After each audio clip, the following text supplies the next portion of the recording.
Hi friends, welcome back to my channel. ఈ రోజు మనం ఈ వీడియోలో 10th ఎపిసోడ్ ని చూద్దాము.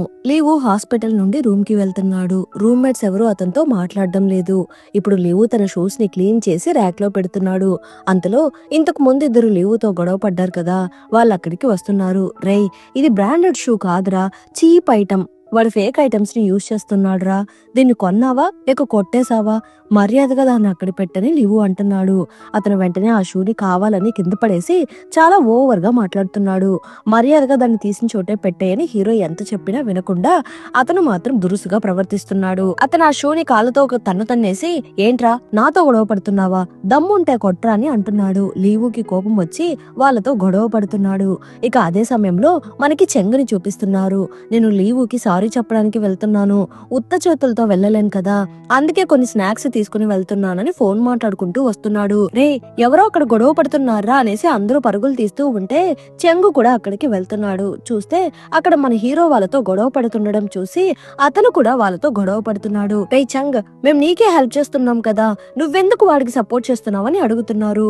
నన్ను ఒక సాకుగా వాడుకోకండి, మా ఇద్దరికి మధ్య ఏమైనా సమస్యలుంటే మేమిద్దరం చూసుకుంటాము అనేసి మళ్ళీ అందరూ గొడవ పడుతున్నారు. వీళ్ళు గొడవ పడుతున్న మ్యాటర్ వార్డెన్ కి తెలిసి అతను వచ్చి ఆ గొడవని ఆపుతున్నాడు. దీని ఫలితంగా నెక్స్ట్ డే మార్నింగ్ వాళ్ళ పేరెంట్స్ ని పిలిపిస్తున్నారు. కానీ ఆ అబ్బాయి వాళ్ళ పేరెంట్స్ మాత్రమే వచ్చినట్టు ఉన్నారు. ముందు వీళ్ళే గొడవ పడ్డారు. వీళ్ళు 2 వారాల నుండి లీవుని బాగా టార్చర్ చేస్తున్నారని అంటున్నాడు. కానీ లీవు మాత్రము సమాధానం ఏం చెప్పకుండా సైలెంట్ గా ఉన్నాడు. అంతలో జీనా అక్కడికి వస్తూ ఉంది. అలానే చెంగు వాళ్ళ అంకుల్ కూడా వస్తున్నాడు. మా పిల్లలు చాలా మంచి వాళ్ళు, ఎప్పుడు ఎవరితోనూ గొడవ పడలేదు, అందరితోనూ బాగా కలిసిపోతారు, లీవ్ ఉదే తప్పు అన్నట్టు వాళ్ళు మాట్లాడుతున్నారు. కానీ సార్కి నిజమేంటో తెలిసినట్టు ఉంది. గత 2 వారాల నుండి వీళ్ళిద్దరూ కలిసి లీవుని బాగా బుల్లీ చేస్తున్నారు. ఇప్పుడు ఈ గొడవని కూడా వాళ్ళే స్టార్ట్ చేశారు అని అంటున్నాడు. దీని గురించి నాకెందుకు ముందే చెప్పలేదు అని జీనా అడుగుతూ ఉంది. మీరు అందరూ కలిసి ఒక అబ్బాయిని ఇలా టార్గెట్ చేయడం చాలా పెద్ద తప్పని అంటూ ఉంది. ముందు నువ్వెవరో చెప్పు, నువ్వెందుకు ఇక్కడికి వచ్చావు, మేము అతని పేరెంట్స్ తో మాట్లాడాలని అంటూ ఉంటే నేను వాడికి అక్కని అని అంటూ ఉంది. లీవో సిచ్యువేషన్ ని మీకు ఎక్స్ప్లెయిన్ చేయలేనని సార్ అంటున్నాడు. ఓహో, దీన్ని బట్టే అర్థమవుతుంది అతని ఫ్యామిలీ బ్యాక్గ్రౌండ్ ఏంటో, అందుకే వీడిలా తయారయ్యాడు, వీడి పెంపకం బాలేదని అంటూ ఉంది. ఆ మాటలు వినగానే జీనాకి కోపం వస్తూ ఉంది. మిమ్మల్ని చూస్తుంటేనే అర్థమవుతుంది మీ పెంపకం ఏంటో అని జీనా అంటూ ఉంది. ఒకసారి నా కొడుకుని చూడు, వాడికి ఎన్ని గాయాలయ్యాయో, నేను మిమ్మల్ని ఊరికే వదిలిపెట్టనని ఆవిడ అరుస్తూ ఉంది. ఇలా చూడు లీవు, నువ్వు ఏ తప్పు చేయలేదు, ఎందుకు తలదించుకుంటున్నావు, తల పైకెత్తి చూడు అని జీనా చెప్పగానే లీవు స్ట్రైట్ గా నిలబడుతున్నాడు. మెడికల్ రిపోర్ట్ సబ్మిట్ చేయడానికి లీవు మొహం మీద ఉన్న గాయాలు సరిపోతాయి, మీరు తప్పు చేసి లీవు మీద నిందలు వేయడానికి ప్రయత్నిస్తున్నారా? నా తమ్ముడిని ఇక్కడ చదువుకోవడానికే పంపిస్తున్నాను, మీరు ఏడిపించడం కోసం పంపించడం లేదు. ఆల్రెడీ ఇక్కడ చాలా కెమెరాలు ఉన్నాయి, పైగా వీళ్ళు గొడవ పడిందంతా చాలా మంది స్టూడెంట్స్ చూశారు, కాబట్టి వాళ్ళని ఎంక్వైరీ చేస్తే తప్పెవరిదో తెలిసిపోతుంది. వీళ్ళు లీవుకి అందరి ముందు క్షమాపణలు చెప్పాలి, ఇంకొకసారి మా తమ్ముడిని బుల్లీ చేస్తే నేను ఊరుకోను, పోలీస్ కంప్లైంట్ ఇస్తానని అంటూ ఉంది. సార్ని ఒక నిమిషం పర్మిషన్ అడిగి లీవుని వేగంగా తన క్లాస్ రూమ్ కి తీసుకుని వెళ్తూ ఉంది. నేను లీవు వాళ్ళ అక్కని, నేను చెప్పేది ఒకసారి జాగ్రత్తగా వినండి, నా తమ్ముడిని ఎవరైనా మళ్ళీ బుల్లీ చేస్తే నేను చూస్తూ ఊరుకోనని వార్నింగ్ ఇస్తూ ఉంది. స్టూడెంట్స్ అందరూ వావ్ సూపర్ అని అరుస్తున్నారు. సారీ సార్, వాళ్ళు మా తమ్ముడిని ఇలా ఏడిపించడం చూసి నేను చూస్తూ ఊరుకోలేకపోయాను, అతను చిన్నప్పటి నుండి చాలా కష్టాలు అనుభవించాడు, ఇక్కడికి వచ్చాక కూడా ఇలా ఇబ్బంది పడతాడని నేను అస్సలా ఊహించలేదు, ఇదంతా నా తప్పే, నేనే వాడిని సరిగా అర్థం చేసుకోలేకపోయాను, కానీ నేను మీకు మాట ఇస్తున్నాను, వీడు ఖచ్చితంగా బాగా చదువుకుని ఒక మంచి స్టూడెంట్ అవుతాడని అంటూ ఉంది. సార్ కూడా దాన్ని అర్థం చేసుకుంటున్నాడు. ఇప్పుడు వీళ్ళ ఎగ్జామ్స్ రిజల్ట్స్ వచ్చినట్టు ఉంది. ఈసారి లీవు క్లాస్ లో 2nd ర్యాంక్, అలానే స్కూల్లో 43rd ర్యాంక్ తెచ్చుకున్నాడు, బాగా ఇంప్రూవ్ అయ్యాడు. ఇప్పుడు చెంగ్ అలానే రూమ్మేట్స్ అందరూ కలిసి రే వాడిని నువ్వు పిలు అని అనుకుంటున్నారు. అది గమనించి లీవు బయటకు వస్తున్నాడు. లీవు, నన్ను క్షమించు, నేను నిన్ను సరిగా అర్థం చేసుకోలేకపోయాను, అందుకే ఇన్ని గొడవలు జరిగాయి, దయచేసి నన్ను క్షమించురా అని అంటున్నాడు. ఇట్స్ ఓకే, పర్లేదు, ఇందాక నా తరపున మీరే సపోర్ట్ చేసి మాట్లాడారు కదా, థ్యాంక్స్ అని అంటున్నాడు. ఫ్యూచర్ లో నీకేమైనా అవసరం అయితే మమ్మల్ని అడగని అంటున్నాడు. లీవు, మనం ఇంకా ఫ్రెండ్సే కదా అని చెంగ్ అడుగుతూ ఉంటే లీవు అవునని అంటున్నాడు. ఇంకా అంతే, అందరూ కలిసిపోతున్నారు. ఇప్పుడు మనకి ప్రెసెంట్ లో చూపిస్తున్నారు. లింజు అనే అమ్మాయి లీవు వాళ్ళ కంపెనీలో ఒక ఇంటర్న్ గా జాయిన్ అవుతూ ఉంది. ఆమెను మిస్టర్ ఈకి పరిచయం చేస్తున్నాడు. ఈ రోజు రాత్రి ఒక ఇన్వెస్టర్ మీటింగ్ ఉంది, దాన్ని సక్సెస్ఫుల్ గా కంప్లీట్ చేయాలని మాట్లాడుకుంటున్నారు. ఇప్పుడు ఆ డిన్నర్ కి అందరూ అటెండ్ అవుతున్నారు. ఆ సమయంలో ముందు ఆ ఇంటర్న్ సబాల్టర్న్ అమ్మాయిని డ్రింక్ చేయమని చెప్తున్నారు. అందులో హీరోకి పెద్దగా ఇంట్రెస్ట్ లేనట్టు ఉంది. ఆ అమ్మాయిని మళ్ళీ మళ్ళీ తాగమని ఫోర్స్ చేస్తున్నారు.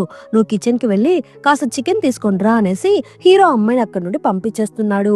ఆ ఇన్వెస్టర్ కి వీళ్ళ కంపెనీలో ఇన్వెస్ట్ చేయడానికి పెద్దగా ఇంట్రెస్ట్ లేనట్టు ఉంది. ప్రస్తుతానికి ఏఐకి మంచి డిమాండ్ ఉంది, ఇందులో ఇన్వెస్ట్ చేస్తే ఫ్యూచర్ లో మీకు మంచి ప్రాఫిట్ వస్తుంది అనేసి అతనికి బాగా బ్రెయిన్ వాష్ చేసి అతన్ని ఒప్పించడానికి ట్రై చేస్తున్నాడు. ఇక అదే సమయానికి మనకి జీనాని చూపిస్తున్నారు. తను డాక్టర్ లూతో డిన్నర్ కి వచ్చినట్టు ఉంది.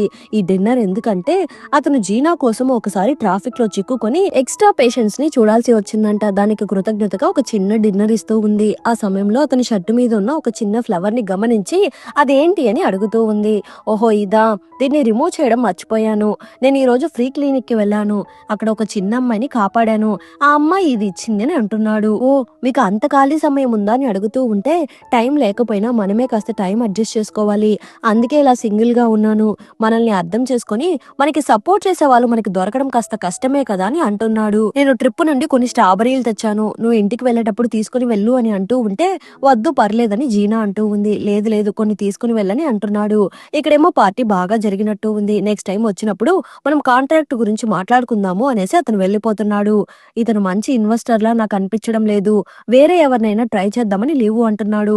కానీ మిస్టర్ ఈకి కోపం వస్తూ ఉంది. మనకి ఇన్వెస్టర్లు దొరకడమే ఎక్కువ, ఇన్వెస్ట్ చేయడానికి ఎవడైతే ఏంటి అన్నట్టు ఇద్దరు ఆర్గ్యూ చేసుకుంటున్నారు. అంతలో చెంగు అడ్డుపడి కాస్త ప్రాక్టికల్ గా ఆలోచించు, తొందరపడి డెసిషన్స్ తీసుకోకని అంటున్నాడు. ఇక్కడేమో డాక్టర్లు జీనాని ఇంటి దగ్గర డ్రాప్ చేస్తున్నాడు. బాక్స్ లో ఎక్కువ ఉండడం వల్ల అతనే దాన్ని మోసుకొని వెళ్తున్నాడు. ఒక్క నిమిషం ఆగండి అనేసి లీవు కూడా సేమ్ అదే లిఫ్ట్ లో ఎక్కుతున్నాడు. లిఫ్ట్ లో డాక్టర్ ఉంటాడని లీవు అస్సలే ఎక్స్పెక్ట్ చేయలేదు.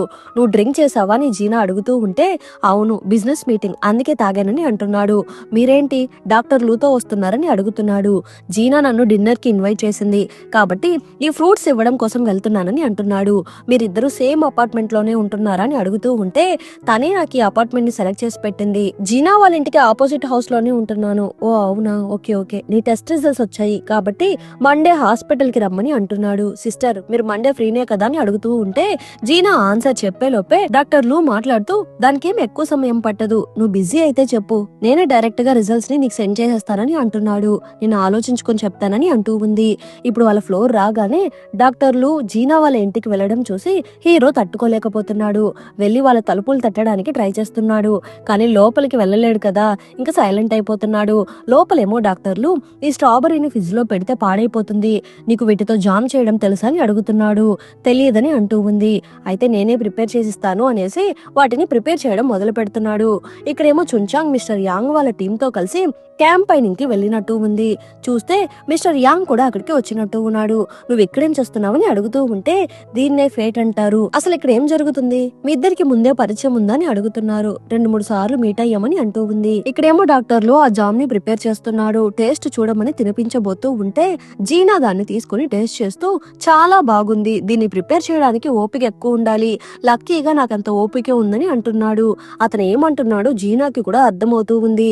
లీవు గురించి నా దగ్గర ఎప్పుడూ చెప్పలేదు, మీరిద్దరు బాగా క్లోజ్ లా అనిపిస్తున్నారని అడుగుతూ ఉంటే అవును లీవు నాకు కొన్ని సంవత్సరాల క్రితం నుండి తెలుసు అని అంటూ ఉంది. ఇంతలో హీరో డోర్ హోల్ నుండి తొంగి చూస్తూ ఏంటి ఆయన లోపలికి వెళ్లి చాలా సేపు అయింది కదా, ఇంతసేపు లోపలేం చేస్తున్నాడని అనుకుంటున్నాడు.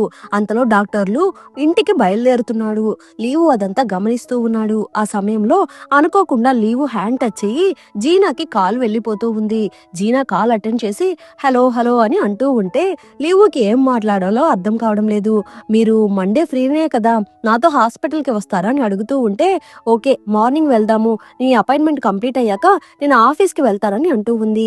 అదంతా డాక్టర్లు కూడా వింటున్నాడు. సరే పదండి వెళ్దాము అనేసి ఇద్దరు వెళ్తున్నారు. లీవు అదంతా గమనించి ఇద్దరు కలిసి వెళ్ళిపోతున్నారేమో అనుకుని మిమ్మల్ని వదలను అనేసి లిఫ్ట్ ఎక్కబోతున్నాడు. కరెక్ట్ గా ఆ లిఫ్ట్ నుండి జీనా వస్తూ ఉంది. దాక్కోవడానికి ట్రై చేస్తున్నాడు కానీ ఎక్కడా ప్లేస్ లేదు. నువ్వు ఇక్కడేం చూస్తున్నావని జీనా అడుగుతూ ఉంటే మా ఇంట్లో వాటర్ అయిపోయాయి, కొంచెం వాటర్ అప్పిస్తారని అడుగుతున్నాడు. టేబుల్ మీద జామ్ ఉండడం గమనించి నువ్వు ప్రిపేర్ చేసావా, లేదు నాకు దాన్ని ఎలా ప్రిపేర్ చేయాలో కూడా తెలీదు, డాక్టర్ లూ ప్రిపేర్ చేసి ఇచ్చాడు, మీకు పులుపు అంటే ఇష్టం కదా, ఇంత తీపి మీకు ఇష్టం ఉండదు కదా, లేదు నాకు నచ్చింది అని అంటూ ఉంది. ఆ మాట వినగానే హీరో డల్ అయిపోతున్నాడు. ఇంకేమైనా మాట్లాడాలా, వెళ్ళి రెస్ట్ తీసుకోపో అని పంపించేస్తూ ఉంది.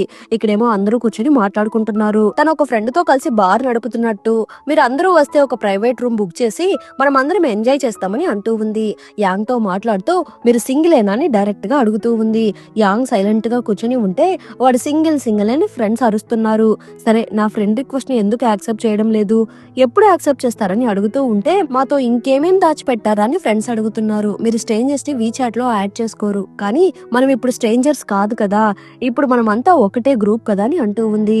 తన ఫ్రెండ్ రిక్వెస్ట్ యాక్సెప్ట్ చేయమని ఫ్రెండ్స్ అందరూ గోల పెడుతున్నారు. అందువల్ల యాక్సెప్ట్ చేసేసి చాలా తల్లి అన్నట్టు చూపిస్తున్నాడు. ఆ రాత్రి వాళ్ళందరూ పడుకోవడానికి వెళ్తున్నారు. మన చున్చాంగ్ ఒక చిన్న టెంట్ లో ఉన్నట్టు ఉంది కాబట్టి యాంగ్ చున్చాంగ్ ని తన టెంట్ కి వెళ్లి పడుకోమని చెప్తున్నాడు. నేనెందుకు వెళ్ళాలని అడుగుతూ ఉంటే రాత్రి పూట గాలి బలంగా వీస్తుంది, మీ టెంట్ చాలా పల్చగా ఉంది, ఎక్కడ మీరు గాలికి ఎగిరిపోతారేమోనని యాంగ్ భయపడుతున్నాడు. ఓకే ఓకే అనేసి చున్చాంగ్ టెంట్ లోకి వెళ్లిపోతూ ఉంది. ఈ టెంట్ చాలా చిన్నగా ఉంది, నేను వేరే టెంట్ లో పడుకుంటాను అనేసి ఫ్రెండ్ అక్కడి నుండి వెళ్లిపోతున్నాడు. ఇప్పుడు యాంగ్ ఒంటరిగా కూర్చొని హాట్ వాటర్ తాగుతూ చున్చాంగ్ పోస్టులు చూస్తూ కూర్చొని ఉన్నాడు. అప్పుడు కరెక్ట్ గా చున్చాంగ్ బయటకు వస్తున్నట్టు సౌండ్స్ వినపడగానే ఫోన్ పక్కన పెట్టేస్తున్నాడు.